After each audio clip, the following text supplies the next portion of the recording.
And now stand by for adventure. 3, 2, 1.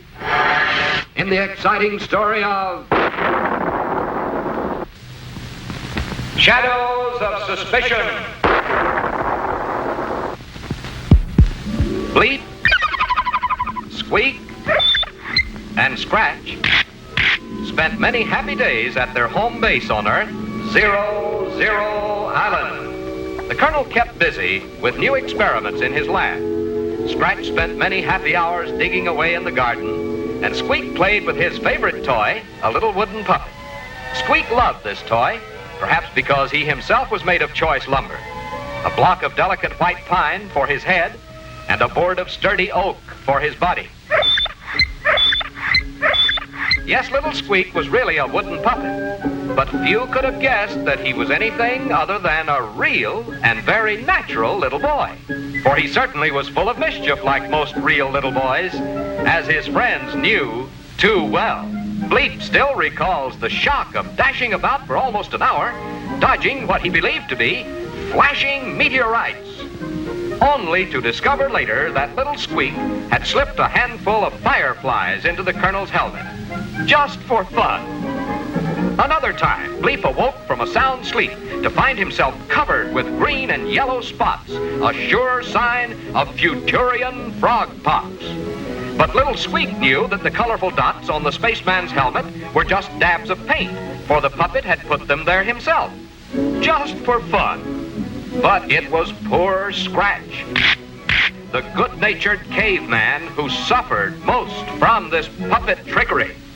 More than once, his trusty wooden club had been nailed to the floor.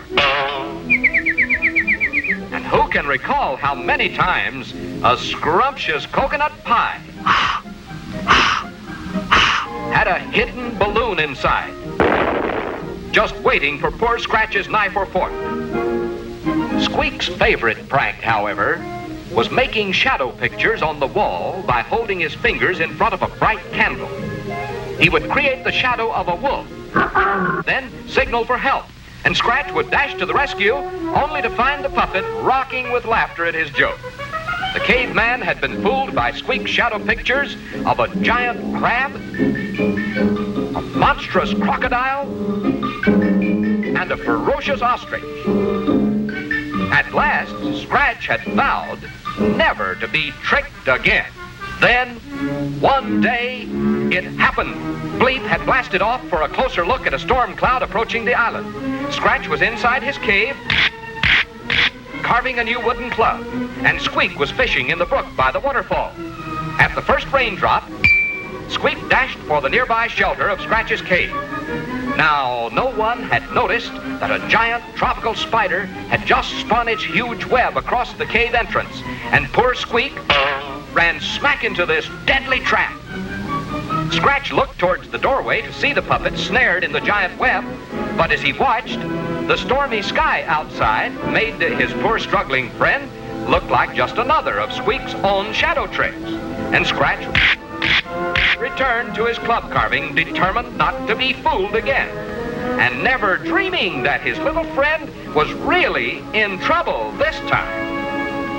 Poor Squeak shook with terror as the giant spider appeared, ready to devour him.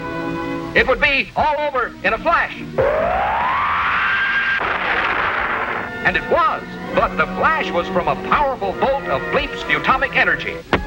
Yes, the Colonel had returned just in time to save the puppet. And so a very frightened Squeak, now safe in the arms of his friends, promised faithfully never to call for help unless he was in honest-to-goodness real trouble.